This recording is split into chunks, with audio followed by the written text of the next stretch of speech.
Yo, what's up guys, welcome back to another video. This is a reaction to why was this plane invulnerable, the SR-71 Blackbird story.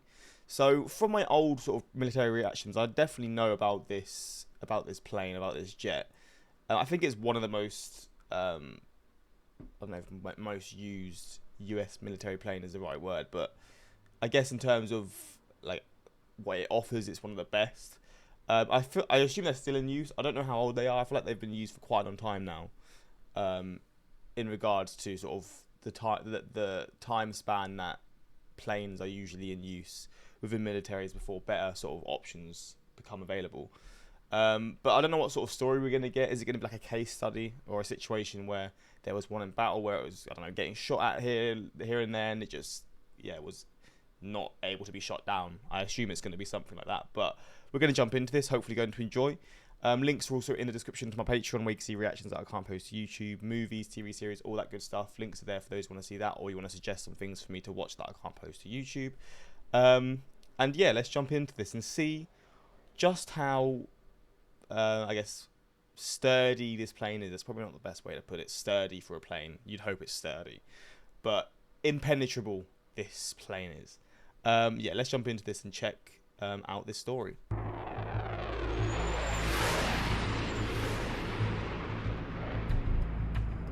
Thanks to Squarespace for making this video possible and for helping launch my new mustard store. More on that after this video.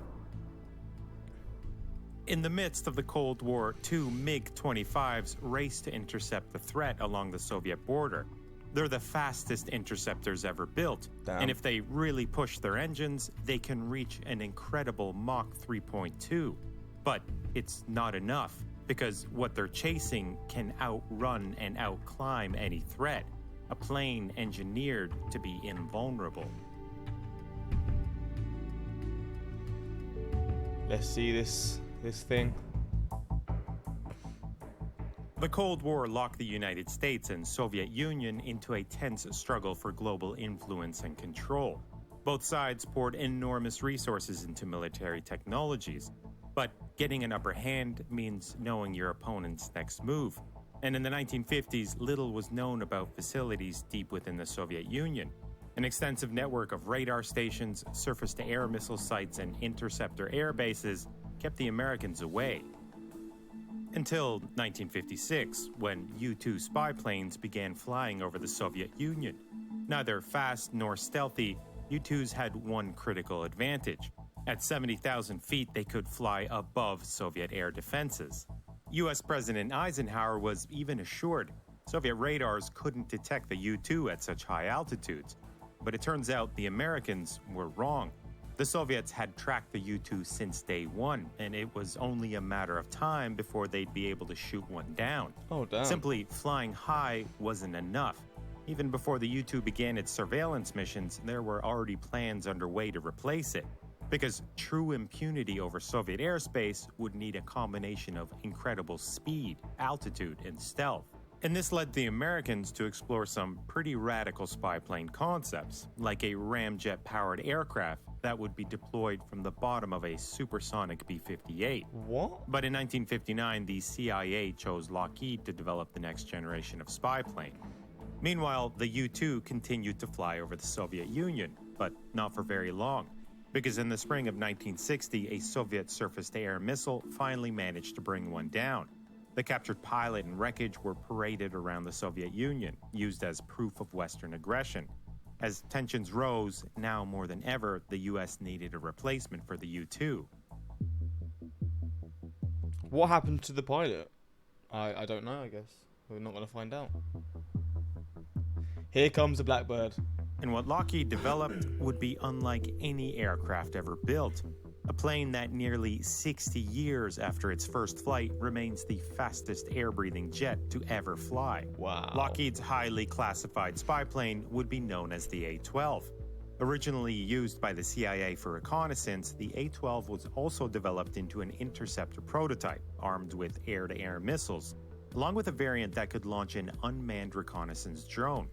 But it was the SR-71 Blackbird, a variant developed for the Air Force that would go on to serve for decades, while earlier versions were quickly retired. The Blackbird could cruise at Mach 3.2, right near the edge of space, and do it for hours What? on end. That's To crazy. achieve He's at the edge of space, bro. Imagine being a pilot flying that flipping high. That would be so insane. this, Lockheed's engineers had to innovate pretty much everything from scratch. To sustain such incredible speeds, the SR-71 and its predecessors were powered by engines often described as turbo ramjets. Below Mach 2, they functioned like conventional afterburning jet engines. But above that, they behaved more like ramjets, as an inlet cone adjusted to bypass air around the engine and directly into the afterburner. At Mach 3.2, the SR-71's exterior would heat up to beyond 500 degrees Fahrenheit, easily hot enough to soften aircraft aluminum. The Lockheed engineers used titanium for 92% of the aircraft. Damn. And in the 1960s, this required inventing entirely new fabrication technologies. Its unusual shape did more than just spook UFO enthusiasts.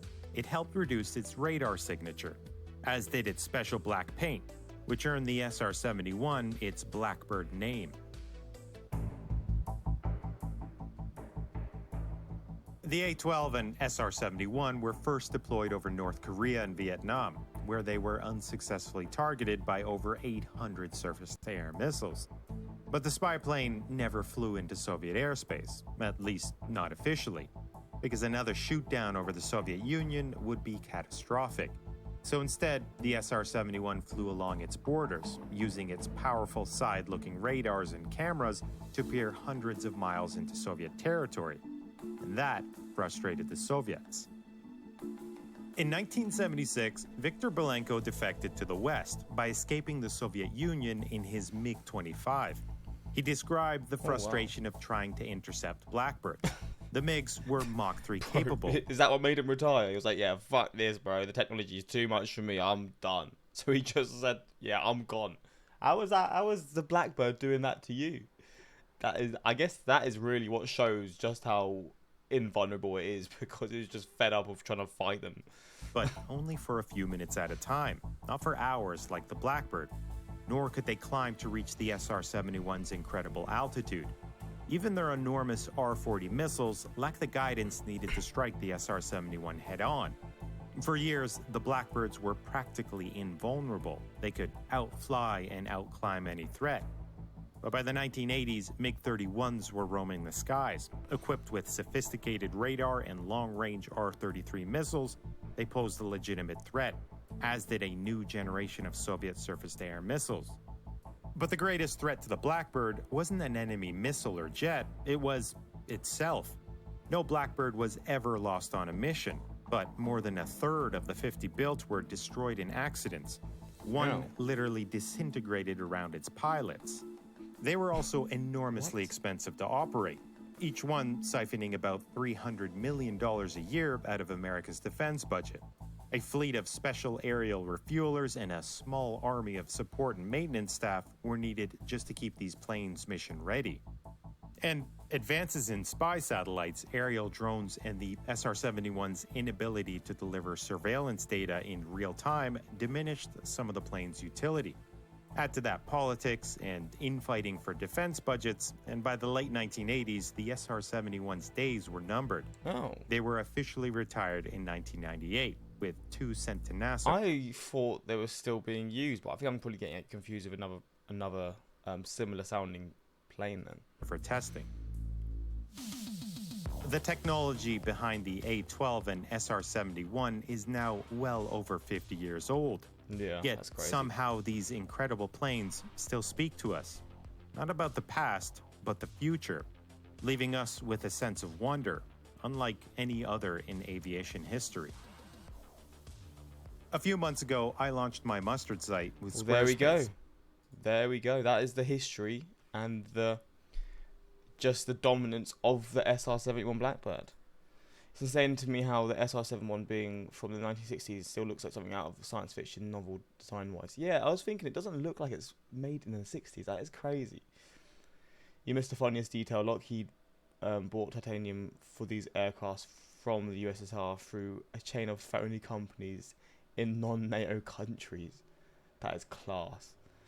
invulnerable is not really the most fitting word for it when you think of it. The SR-7 was untouchable. SR-71, I'm the fastest jet. The plane and the cameraman following it. You underestimate my power. Yeah, that's a good cameraman, bro. When they flew over North Korea, they literally thought their radars were glitching because it was going so fast and high. But there we go. Obviously, a lot of you will know a lot more about this than me. I assume maybe one or two of you, the chances of that are quite low. Flown in these, I mean, I don't know about the chances of that. But yeah, I mean, if this was used today, I assume for many countries, it would still be the most dominant plane, like aircraft or jet or whatever. So that shows just how powerful and just how ahead of its time it really was. But that's pretty much it. Hopefully you guys enjoyed this reaction, and until next time, like, subscribe, and peace.